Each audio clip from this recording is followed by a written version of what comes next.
दिल्ली प्रदेश भाजपा के बहुत ही योग्य अध्यक्ष मित्रवर आदरणीय विजय गोयल जी,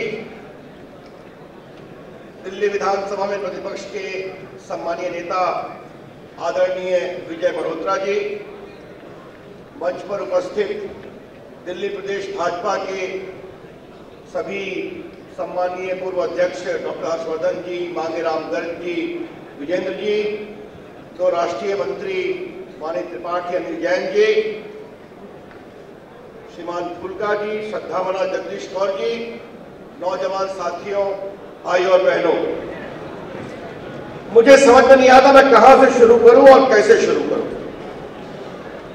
आज से 8-9 दिन पहले गोयल जी मुझसे मिलने संसद में आए थे, हम लोग मिले, कहे रविशंकर जी आज कार्यक्रम है, आप आइए।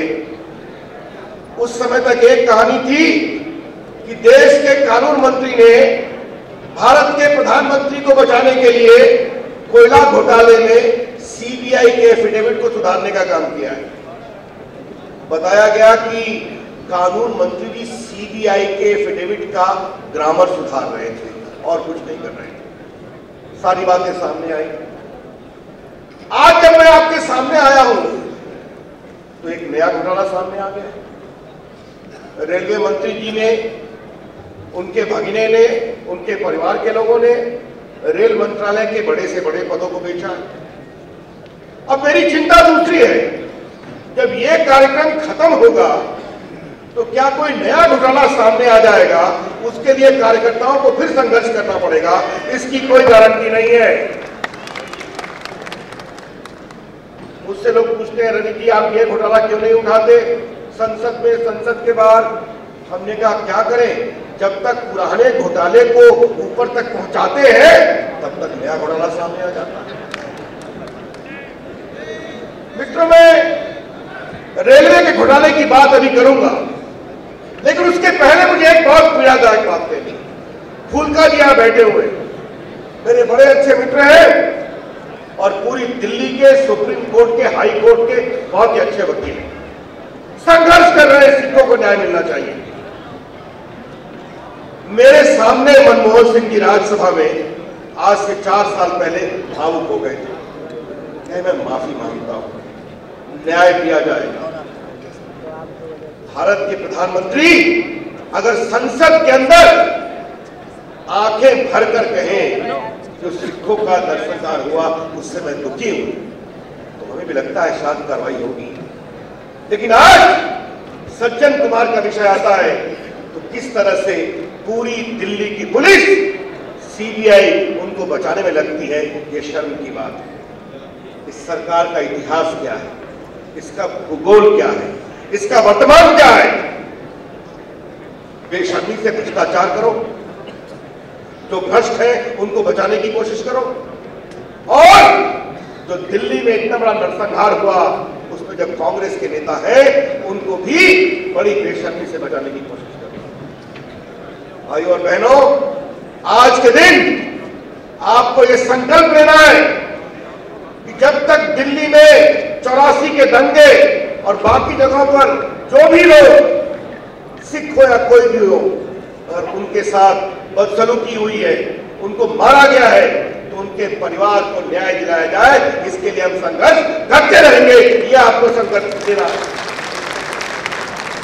दंगे कहीं भी हो गलत है।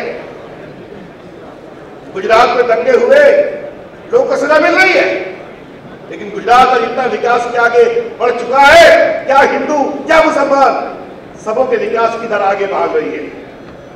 मेरे बहुत से अल्पसंख्यक भाई यहां बैठे हुए हैं, मैं आपको बताना चाहता हूं, पूरे हिंदुस्तान में अगर अल्पसंख्यक के रूप में मुसलमानों की सबसे अधिक विकास की दर कहीं है तो गुजरात में है, ये आपको जानना चाहिए। ये मैं नहीं कह रहा हूं, ये सच्चा कमेटी भी कहती है। और सबसे खराब कहीं दर है तो बंगाल में है, जहां 30 साल से सीपीएम और सीपीआई ने राज किया है। वोटों की दलाली करने वाले लोग जब वोटों के नाम पर विभेद करते हैं तो उसका एकमात्र उत्तर भाजपा देती है, सबों के साथ न्याय, अपीसमेंट की सजा। लेकिन मैं बात रेलवे की कर रहा था। आज आप सुनिए, ये कितने शर्म की बात है। गोयल साहब ने अच्छा किया, उसका संकेत किया। भारत के रेल मंत्री, रेलवे बोर्ड का मेंबर का पद सबसे बड़ा पद होता है। भारत सरकार के सचिव का पद होता है। कहा गया तुमको दिया जाएगा 10 करोड़ रुपया। उसकी पहली खेप थी 2 करोड़ रुपया, 90 लाख रुपया पहुंचाया गया। रेलवे बोर्ड के मेंबर गिरफ्तार है महेश कुमार, मंत्री जी का भगीना। चंडीगढ़ में 2 ब्रोकर पहुंचते हैं, पैसा देते हैं। कहां देश जा रहा है? छोटे मोटे ठेके और छोटी मोटे कैंटीन के ठेकों में और भर्ती में तो हम लोग रेलवे में खपड़ा सुनते थे, लेकिन रेलवे बोर्ड के सबसे बड़े पदाधिकारी की नियुक्ति में घूस ली जा रही है। ये सरकार तो कमाल की है। कहां लूटेंगे? आकाश में लूट लिया, स्पेक्ट्रम में, हेलीकॉप्टर डील में। जमीन के अंदर लूट लिया, कोयले घोटाले में। आपको मालूम है, जमीन के अंदर लूट लिया, ऊपर में सड़क घोटाला, नेशनल हाईवे, हर जगह घोटाला है। अभी विजय मल्होत्रा जी ने दिल्ली के एयरपोर्ट की बात की। हजारों करोड़ों की जमीन कौड़ी के भाव दिए गई और किसानों को कुछ नहीं मिला, जो सीएजी ने कहा है। तो आकाश में लूटते हो, पाताल के नीचे लूटते हो, जमीन पर लूटते हो, तो सड़क जहाज उड़ता है उसमें लूट है, जो स्पेक्ट्रम टेलीफोन के माध्यम से जो वाणी आती है उसमें लूट होती है। रेलगाड़ी जो चलाते हैं उसके सबसे बड़े पदाधिकारियों में लूट होती है। कहां लूट होती है? भाई और बहनों, मैं आज आपको बताना चाहता हूं, ये सरकार आम आदमी की सरकार नहीं है, ये सरकार है। और मैं पूरी जिम्मेदारी के साथ कहना चाहता हूं, डॉक्टर मनमोहन सिंह की सरकार है, बिचौलियों की सरकार, दलालों की सरकार, मध्यस्थों की सरकार, जहां पर भारत सरकार को एक बाजार बना दिया गया है। आओ, दाम लगाओ और फैसले पाओ, ये सरकार नहीं। आप कब तक इसे टॉलरेट करेंगे? अब मनमोहन सिंह कबार के भारत के प्रधानमंत्री कहते हमें नहीं मालूम, पूंजी घोटाला हुआ हमें नहीं मालूम था। आपके कानून मंत्री आपको बचाने के लिए सीबीआई के एफिडेविट में बदलाव कर रहे हैं, मुझे नहीं मालूम। हेलीकॉप्टर घोटाला हो गया हजारों करोड़ का, मुझे नहीं मालूम।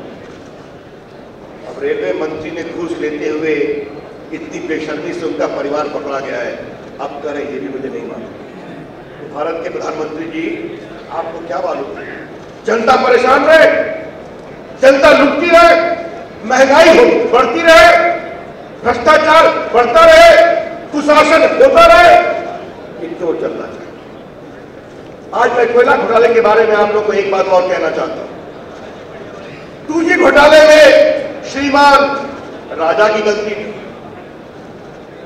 कॉमनवेल्थ घोटाले में सुरेश कलमाडी की गलती थी, आदर्श घोटाले में महाराष्ट्र के मुख्यमंत्री की गलती थी। अब हम रेलवे घोटाला उठाएंगे तो पवन कुमार बंसल की गलती थी, हेलीकॉप्टर घोटाला तो एयर मार्शल की गलती थी, त्यागी जी की।